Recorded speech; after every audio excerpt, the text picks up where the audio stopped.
There isn't a weekend that hasn't gone by that someone says to me, Michelle, what in the world are you all waiting for in Congress? Why aren't you impeaching the president? He's been making unconstitutional actions since he came into office. So it's really no big surprise. Republicans in Congress want to impeach President Obama. They've been trying to do it for nearly 5 years now. But all the things they've tried to pin on the president, from Fast and Furious to Benghazi to his birth certificate, have all barely moved the needle on the abuse of power meter right here.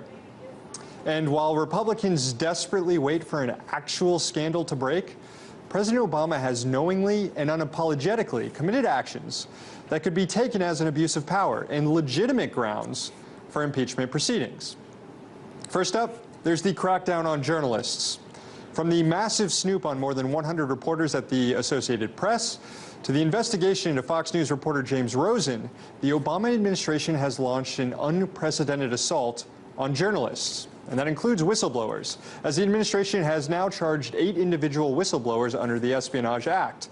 That's more than any other administration in history combined. So, any calls from the right to investigate the administration's suppression of the First Amendment right to a free press? No. And then there's the targeted killing of American citizens right here. In his speech before the National Defense University, President Obama directly acknowledged his decision to kill Anwar al-Awlaki, an American citizen in Yemen who was alleged to be working with al-Qaeda plotting attacks. There was no trial, just a death sentence handed down from the highest office in the land. And weeks after the strike that killed Anwar al-Awlaki, another U.S. strike killed his 16-year-old son, Abdul Rahman al-Awlaki, also an American citizen.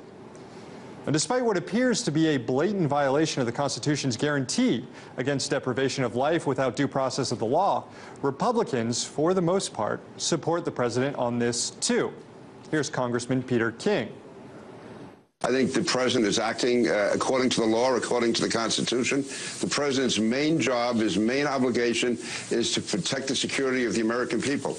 And the fact that the enemy may happen to be an American citizen should not give that enemy any immunity.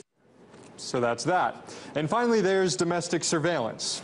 Edward Snowden's leaks have revealed a vast and intrusive domestic surveillance operation run out of the nation's intelligence agencies that is in the process of, or at least capable of, searching and seizing every single electronic communication from every single American, apparently in direct contradiction to the Fourth Amendment's protection against unreasonable searches and seizures. And these programs, though created under his predecessor in the White House, have been embraced and utilized by President Obama. But where are congressional Republicans on this? Senator Lindsey Graham? I'm a Verizon customer. It doesn't bother me one bit for the National Security Administration to have my phone number. Not one bit. And so the president has been given blanket immunity to continue with the most controversial policies of his administration, policies that arguably blow giant holes in the Constitution. Meanwhile, Republicans, they're desperately manufacturing scandals ripe for impeachment proceedings. This is the bizarre world of Washington, D.C. And it speaks to a much larger point about why President Obama won't be impeached just as Bush wasn't impeached. It's because empire and all the discontents that come with managing empire is a bipartisan endeavor in this town. In Washington, Sam Sacks,